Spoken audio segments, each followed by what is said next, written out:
Ang note ko lang dun, bakit tumataas yung bangs mo? Ano na yun? Nagkaroon na ng ano yun? Nasobrahan yung barbero. Oo. Galit na galit ah. Meron akong magandang side kwento doon. Ano side kwento? Yun yung first scene namin ni Kuya Dennis together. Maganda yata yung yung love-hate relationship namin ni Barbie on screen. Kaya may bago kaming project together. May love ba? Parang hate lang.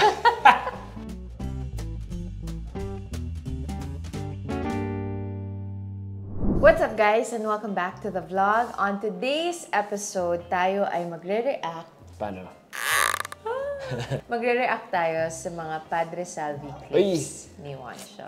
Hindi ako na-brief dito guys No idea. No idea and let's do it. Full disclosure, alam kong award-winning at napakaganda ng Maria Clara at Ibarra, but I do have two very little kids, so I have not watched the show. Pero nasa list ko na siya dahil nasa Netflix siya guys. Pwede siya panoorin. At napakagaling na aktor ng Padre Salvi. Hindi, ano lang. Award-winning actor. Chill lang siya. Panoorin natin to. Lahat ng clip, syempre, of course, is owned by GMA Network. I thank you, Jimmy. Kapuso. Okay. Tsaka nung kumuha ng mga clips na to, ha? Thank you, Pauline. Thank you, Pauline. Sige. Kahit wala ka dito ngayon sa shoot. Okay, let's see. Mahal na kuya. Nagtatanong lang po ako kung wala kayong bagong tinatago. Dahil kung gano'n, o edi maganda. Babu. Dahil sa totoo lang, ayoko naman lang gulo. Kaya mauna na po ako. At halinaw mo sa mga espiritu ka, nakakuha ng lakas ng loob para usigin ang halaga ng Diyos. May masama ba sa pag-hingi ng tulong ng isang Indyong namatayan? At hindi ko na papalampasin ang iyong paninirapuri. Grabe talaga yung Bobo, ang salbahe Ay, mo. yung pala yung clip 1, ano? Naalala ko yung ano na yun, sa Bulacan namin sinut yun. So sa set, sa production Maria Clara, may dalawang unit. Unit 2 yung kumuha nun. It's interesting lang kasi parang, syempre, hindi si Direk Zig yun, si Direk Pam yung kumuha nun. So parang kita niya iba yung timpla. Pero looking back at it now, nakakatawa siya, di ba? Maganda yata yung love-hate relationship namin ni Barbie on screen. Kaya may bago kaming project together. May love ba? Parang hate lang. Hate relationship. Relationship. Ikaw, ano masasabi mo dun? Stun ako. Sobrang, I can't, parang naglalag yung brain ko kasi parang it's a completely different person from who Juancho is. Tapos na nakakatawa pa, pag nanggigigil siya, gumagano siya. Tapos, lumalabas yung dimple niya. Yun yung napapansin ko, like, ang galit ka ba? Nag-underbite ako. Ano ba? Ganon. Next! El cura actual de San Diego no está. ¿Por qué? ¿Qué necesitas? Spanish. Pag-uusal lang po ako ng aking pinuno. Wait. Fun fact. A few months before Juancho got this project, he and I enrolled in Spanish classes kasi we were gonna fly to Europe for a month. So we were like, let's take some Spanish classes, whatever. Pero si Juancho kasi, once he starts something, he will see it through. So ako tumigil na ako dahil nag-stop na yung Spanish classes namin. Siya nag-aaral pa din siya on his own. And then a few months after... Di pa confirmed yung Maria Clara at Ibarra noon. So, ako kasi, I feel na meron akong dyslexia. Nahirap ako magbasa at umintindi kaagad. So, kailangan ko talaga isit down yung sarili ko na mag-focus. So, reading itong mga lines ni Padre Salvi, sinasabi ko sa sarili ko palagi, kung hindi ako nakapag-aral ng Spanish beforehand, hindi ko kaya. Sobrang hindi. Mahihirapan talaga ako ng matindi. Just to give you a background, laging kinikwento sa akin ni Juancho, on the integrity of the show, they actually have a Spanish coach on set to make sure that the language is being spoken faithfully. Okay, ang haba na sinabi natin. Let's go. May nahuli kaming babae at taga dito daw siya sa San Diego. La conoce. Padre?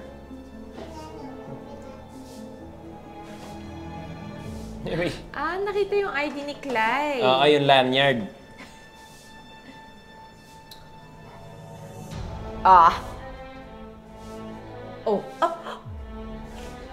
Meron ka palang sinampal mo siya? Ang note ko lang dun, bakit tumataas yung bangs mo? Ano na yun? Nagkaroon na ng ano yun? Nasobrahan yung barbero. Oo. At saka, one thing to note also, dun sa clip na yun, May time lapse na. Siya noon. Kaya iba na yung itsura. Iba na yung itsura namin. Si Kiel, si Renato Calvo na. Parang BTS. Pinapatawa mo si Julie. Nagpapatawa ka in between. Oo, hindi kasi ang nangyayari doon, moments before, so hinampas niya ako ng, dapat candy glass yun. So, ibig sabihin ng candy glass, kapag hinampas, pre-broken na siya. Para siyang, mabilis masira na glass. So, it looks like glass, but if you just hold it wrong, masisira ka agad. So, pagkahampas sa akin ni Julie, ang binibiro ko dun sa time na yun, sa sobrang lakas, nung pagka-cut, tumingin ako dun sa mga, sa mga art dep. Tapos, pag sila, parang hindi yata yun yung candy glass, Yun yung totoo. Parang hindi sabihin pa ba natin? Masakit siya, tapos nabasag. Siyempre, safe naman ako dun sa set. Or baka matibay lang talaga yung ulo ni Wancho. Mas matigas yung ulo mo lang kesa dun sa candy glass. Okay, next. Nais kong simulan na ang aking sermon ngayong araw sa pagbabalita sa inyong lahat na maayos na ang aking kalagayan. Bagamat kailangan ko pa rin ng pahinga. Batid ko marami sa inyo ang pumunta dito para lamang makita ako. Nagkasakit ba siya? Padre Salvi, talaga bang ikaw ay sugo ng Diyos? Nagkakamali ka. Ako ay masamang nilalang. Sobrang nag-trending nga yung ubo-ubo na yun, So, in the book kasi may sakit talaga si Padre Salvi, di ba? Yes. He's supposed to be very sickly. He's supposed to be very sickly. Ang sinasabi kasi sa akin, si Padre Salvi, payat, na sickly, na mahina. So we decided to add that physical disability of me coughing all the time. Kasi parang hindi ako mukhang sakitin eh. Kahit nilaliman yung eye bags ko, tapos mukhang malusog ako. Kaya parang, what can we do? So yun, inad yung ubo. Pero yung parang kalagitnaan ng show, hindi ko alam kung baka yun na kasi yung napapansin, pinatanggal na sa akin. Actually, you know what I was thinking when I was watching that clip? Hindi kita ma-recognize. You look so different. Even yung ubo? Di, malakas ka umubo eh. May mga times sa totoong ubo talaga. Nice. Okay. Kayo ba ang nagsusumbong kay Crisostomo Ibarra sa mga nangyayari sa inyo dito? Sus, pinagbabawal ko kayong makipag-usap sa Diablo. Kapag ako'y pinahiya nyo ulit, hindi ko kayo lulubayan ng palo. Hanggang sa mamatay kayo! Ala! Samahan! Ala, ang sama mo lang. First of all, ay baby, ang ganda ng ibon, no? Tinan mo na sa natin.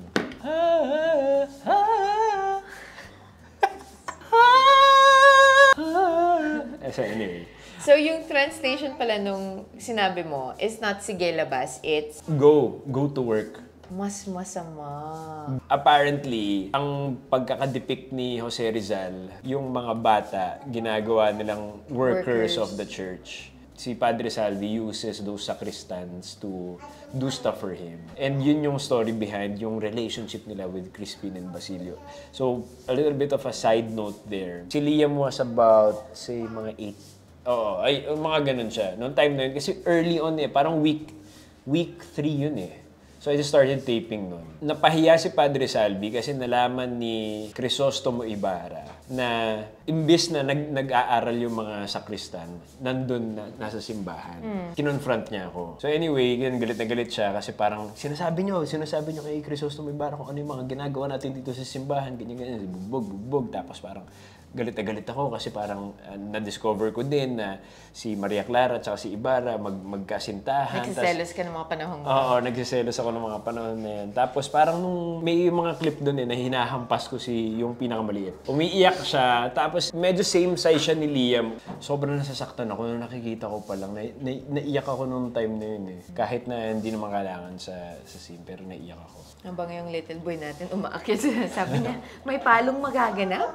You know, the thing is, with that clip, Wancho is very gentle with Eliam. As in, he's super gentle and playful with Eliam. So, it bothers me so much. That was a very disturbing clip. At saka kawawa yung mga bata. Grabe. Okay, give me a hug. Okay, last 2 clips na lang.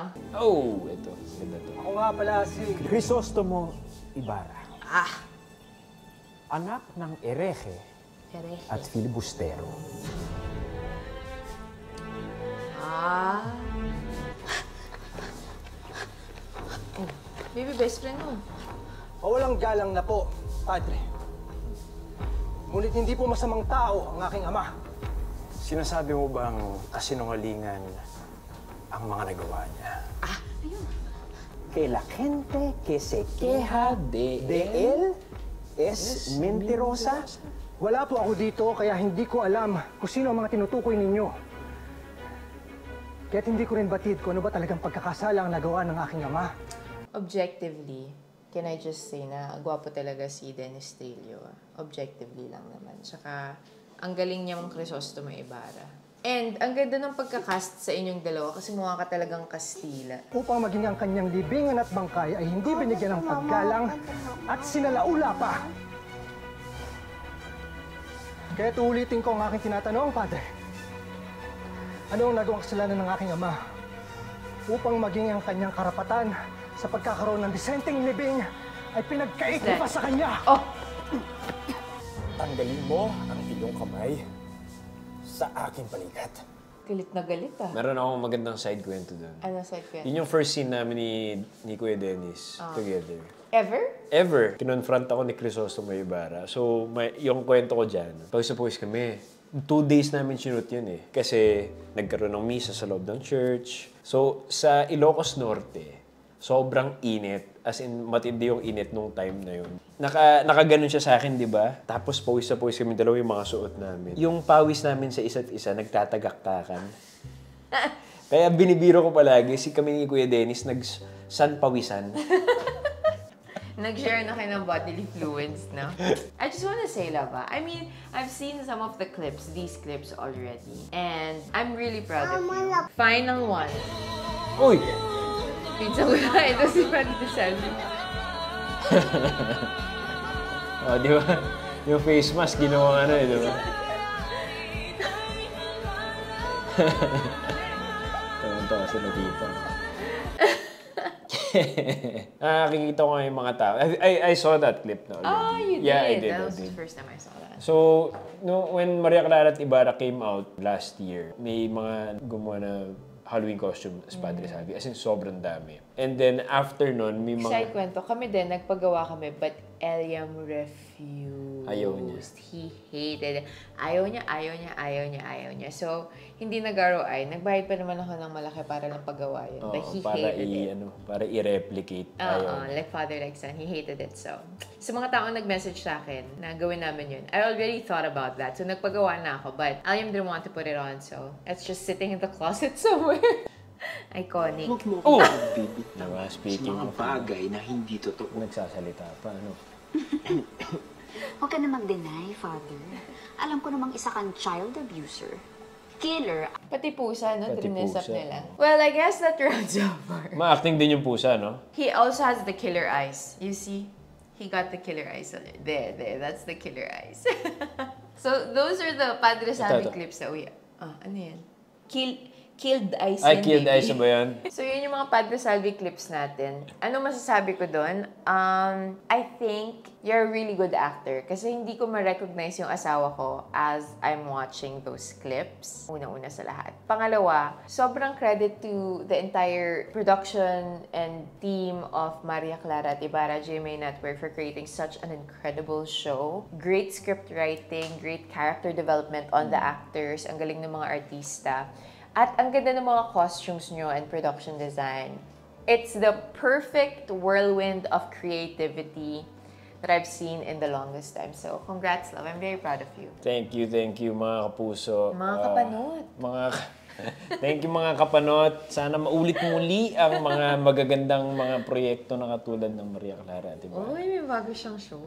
But in the meantime, that's it, guys. So, that's my husband, Padre Salvi. I'm here to tell you that he is the exact opposite. Padre Salvi is a walking red flag, while my husband is a walking green flag. Very, very kind to kids, animals, and ladies. And, yun. So, we'll see you on the next vlog. Thanks for inviting me. Patingin nga ulit ng underbite. Galit yung galit. Anyway. Okay, bye-bye.